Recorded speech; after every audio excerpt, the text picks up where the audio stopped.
School र कलेजमा हामीलाई सिकाइन्छ फर्मुला, डेफिनेसन, इक्जाम पास गर्ने, कसरी मार्क्स ल्याउने, कसरी सर्टिफिकेट पाउने। तर लाइफले सोध्छ कसरी पैसा कमाउने, कसरी प्रब्लम सल्भ गर्ने, कसरी फेलियर ह्यान्डल गर्ने। तर स्कुलले कहिले पनि यो कुरा सिकाएन। रियल लाइफमा कसरी सर्भाइभ गर्ने। हातमा सर्टिफिकेट हुन्छ तर कन्फिडेन्स हुँदैन, डिग्री हुन्छ तर स्किल हुँदैन। आजको भिडियोमा म भन्छु स्कुलले कहिले पनि नसिकाएको रियल लाइफको 5वटा ट्रुथ, जुन तपाईलाई किताबमा कहिले पनि भेटिँदैन। यो भिडियो लास्टसम्म हेर्नु होला, किनभने यो मैले पनि यो कुरा स्कुलमा कहिले पनि सिक्न पाएन। लाइफ फेयर हुँदैन। स्कुलमा हामीलाई सिकाइन्छ मेहनत गर्यो भने रिजल्ट आउँछ, तर रियल लाइफमा मेहनत गर्ने सबैजना सक्सेसफुल हुँदैन। केही मान्छे कम मेहनत गरेर पनि अगाडि बढ्छ, त्यही भएर लाइफ कहिले फेयर हुँदैन।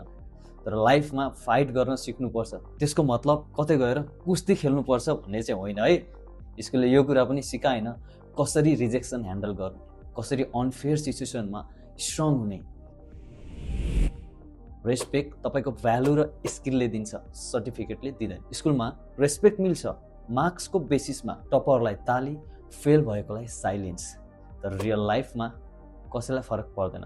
तपाईको पर्सेन्टेज कति थियो, मान्छेले हेर्छ तपाईको स्किल, तपाईको बिहेभियर, तपाईको एटिट्युड, तपाईको भ्यालु। यो कुरा चाहिँ स्कुलले कहिले पनि सिकाएन।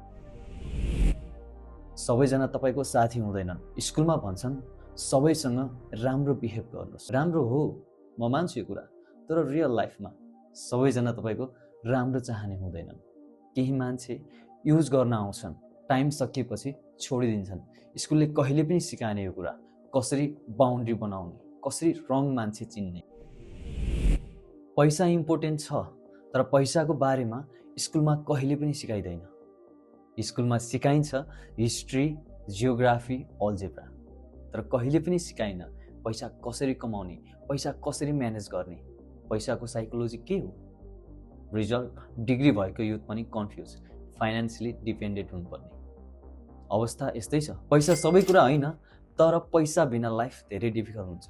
यो ट्रुथ स्कुलले हामीलाई कहिले पनि सिकाएको हुँदैन। तपाईँ आफ्नै लाइफको रेस्पोन्सिबिलिटी तपाईँ आफै हो। स्कुलमा हामीलाई आदत लगाइन्छ टिचरले पढाउने, सिस्टमले गाइड गर्ने, तर रियल लाइफमा कसैलाई फरक पर्दैन तपाईको प्रब्लम के हो। न टिचरलाई फरक पर्छ, न सिलेबस। तपाईको लाइफको रेस्पोन्सिबिलिटी तपाईँ आफै हो। यो सबैभन्दा ठुलो ट्रुथ हो जुन स्कुलले कहिले पनि सिकाएन। मैले स्कुल बेकार हो भन्न खोजेको होइन। स्कुलले धेरै कुरा सिकाउँछ, त्यो म मान्छु, तर रियल लाइफमा काम लाग्ने कुरा हामीले आफैले सिक्नुपर्ने हुन्छ। सो स्कुलको पढाइले मात्र सर्भाइभ गर्न सक्छु भन्ने सोचिराख्नु भएको छ भने आजैबाट क्लियर हुनुहोस्, यो सबै आफै सिक्न जरुरी छ भनेर। रियल लाइफमा सर्भाइभ गर्न स्किल चाहिन्छ, यो सबै आफै सिक्न जरुरी छ। रियल लाइफमा सर्भाइभ गर्न स्किल चाहिन्छ, माइन्डसेट चाहिन्छ, सेल्फ अवेरनेस चाहिन्छ। भिडियो मन पर्यो भने कमेन्टमा भन्न मन लागेका कुरा लेख्नु होला। आजलाई यति नै, बाँकी अर्को भिडियोमा। त्यतिन्जेललाई बाई बाई, टेक केयर, सबैको भलो होस्।